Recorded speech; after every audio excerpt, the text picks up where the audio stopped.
पिछले हफ्ते से क्लास कर रहे जी सनातन के ऊपर। तो पूरे हफ्ते में ये प्रश्न कई लोगों ने बार बार पूछा, क्या सनातन, क्या क्या है सनातन, क्या जाने इसे। तो पीछे हफ्ते 2.5-3 घंटे की क्लास के बाद भी उत्तर नहीं मिला।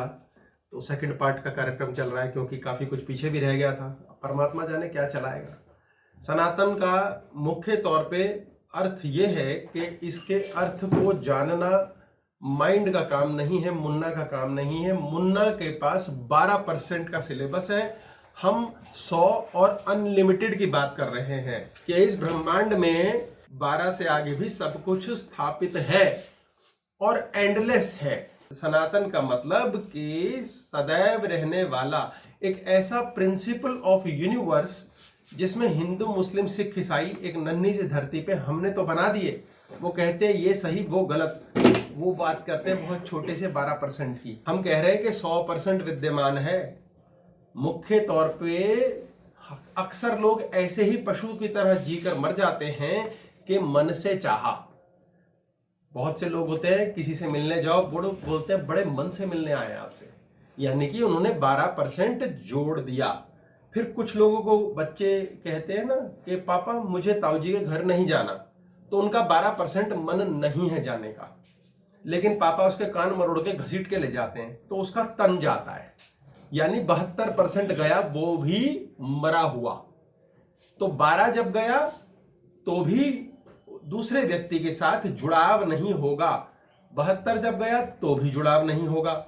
और इसी के अंदर हम अंतर्गत एक सोसाइटी नाम की चीज में हम किसी भी धर्म विशेष जाति के हों ऐसे ही जी के मर जाते हैं। अब जुड़ाव कहाँ होता है, जुड़ाव को समझें।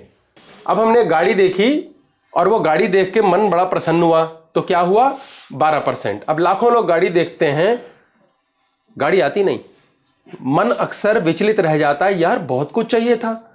कई बार मन मर गया, पिताजी ने जबरदस्ती एक गाड़ी खरीद के दे दी, 72% बॉडी उसे चला रही है, मजा ही नहीं आता, वो गाड़ी कहीं ठुक जाती है, बर्बाद हो जाती है।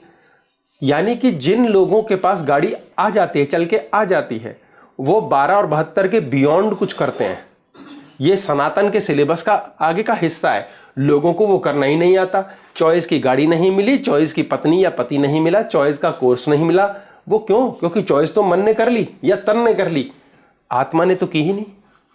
आप कई बार कहते हैं अरे आज तो यार कुछ ऐसा मांग लेते पूरा हो जाता, सुबह ही गोलगप्पों के लिए सोचा आ गए, आत्मा से मांगे थे।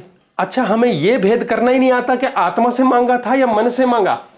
तो एक चौथी बुद्धि और है जो स्वयं की है, जो ये रियलाइज कराती है कि अरे भाई आत्मा से मांग रहे हो तुम ये वाली बात। तो जो लोग सफल है वो आत्मा से मांगना जानते हैं, उनके अंदर कॉन्शियसनेस है कि आत्मा से मांगा है मैंने ये सुख, मुझे मिल गया, वाह कमाल हो गया। और वो सुख नहीं मिलता, गाड़ी प्रकट होती है उनकी लाइफ में, बिल्डिंग यूं बनती है उनकी, पैसा यूं आता है। आत्मा से कोसा है भाई को, वो पैसे लेके खा जाएगा। मन से तो गाली बकते रहते हैं, उससे कुछ नहीं होता। यार ये भगवान कभी सुनता है, भगवान कभी नहीं सुनता है। एक 5वां है हिसाब किताब जो गुरु की कृपा है। वो गुरु जब कृपा देता है तो हो सकता है अपने मन से ही चाहा और तन से ही, आपको ज्ञान ही नहीं है लेकिन उसकी कृपा से भी हो गया। ये जो सारा का सारा ब्रह्मांड चलता है ये आत्मा से भी चलता है। ये आत्मा के अंदर एक्स्ट्रा क्या है जो कि मैनिफेस्ट हो जाता है, यानी कि वो मुन्ना में और टिंकू में बहुत कम है या ना के बराबर। तो भगवान कभी कभी सुन लेता है, बड़ी बड़ी चीजों को सुनता है ईश्वर। ईश्वर मीन्स जो देने वाला है। देने वाला कौन है? देने वाला है पुरुष। पुरुष कौन है? पुरुष। पुरुष और स्त्री वाला पुरुष नहीं समझना। पुरुष का मतलब हुआ ईथर। ईथर है अंतरिक्ष। हमारे जो 5 तत्व होते हैं उन 5 तत्वों में भूमि, गगन, अग्नि, वायु और जल, ये 5 तत्व हैं। इसके अतिरिक्त एक और तत्व है जो स्पेस में एमलगमेटेड है, स्पेस एलिमेंट में ही जुड़ा है। स्पेस मतलब गगन, उसमें है अंतरिक्ष। अंतरिक्ष कहाँ है? अंतरिक्ष सब जगह है। ईथर है वो तत्व जिसको हम कहते हैं ओमनी प्रेजेंट, ओमनीसिएंट, ओमनीपोटेंट, सर्वव्यापी, सर्वज्ञ, शक्तिमान। वो जो हर जगह है, हर कुछ कर सकता है और हर कुछ जानता है। कण कण में ईश्वर विद्यमान है।